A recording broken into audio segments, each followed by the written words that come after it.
தேவனுடைய அன்பு உண்மையானது. அதே போல நம்மிடமும் எதிர்பார்க்கிறார். அவர் கொடுத்த கற்பனைகளை கை கொள்வதனால்தான் நம் அன்பை அவரிடம் வெளிப்படுத்த முடியும். அவர் தன்னை தானே நமக்காக கொடுத்தது போல நம் ஜீவியத்தையும் அவருக்கு கீழ்ப்படிவதனால்தான், அதற்காக இழப்பதினால்தான் வெளிப்படுத்த முடியும்.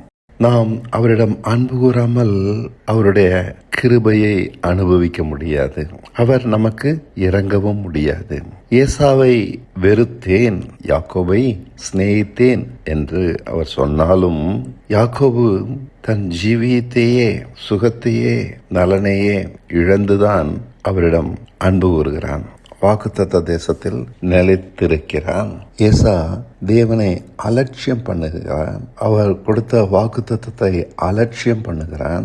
அதனால் அவர் அவனை அலட்சியம் பண்ணுகிறார். நம் அன்பை கொண்டுதான் நம் ஆசீர்வாதமும் தீர்மானிக்கப்படுகிறது. தேவனால் கனம் பண்ணப்படுவதோ புறக்கணிக்கப்படுவதோ இரண்டும் நம் அன்பை கொண்டுதான். தேவன் தன்னை மகிமைப்படுத்த விரும்புகிறார். அதனால் அவர் சுயநலக்காரர் அல்ல. பிதா குமாரனை கனம் பண்ணுகிறார். குமாரன் பிதா சொல்லித் தருகிறவைகளை நமக்கு சொல்லித்தந்து பிதாவை கனம் பண்ணுகிறார். ஆவியானவரும் குமாரனுடைய வார்த்தைகளை நமக்கு போதித்து சுயமாய் ஒன்றும் போதிக்காமல் குமாரனை கனம் பண்ணுகிறார். சுயமாய் அவரால் போதிக்கவும் முடியும் என்பது இதனால் தெரிகிறது. பிதா குமாரனையும், ஆவியானவர் குமாரனையும், குமாரன் பிதாவையும் கனம் பண்ணுவது இதனால் நமக்கு புரிகிறது. அதே போல தேவன் நம்மிடம் குமாரனுடைய வார்த்தையை கனம் பண்ணுவதை எதிர்பார்க்கிறார். இதனால் தான் நாம் அவரிடம் அன்பு கூற முடியுமே ஒழிய நாம் அவரை ஆராதிப்பதாலோ, காணிக்கை செலுத்துவதாலோ,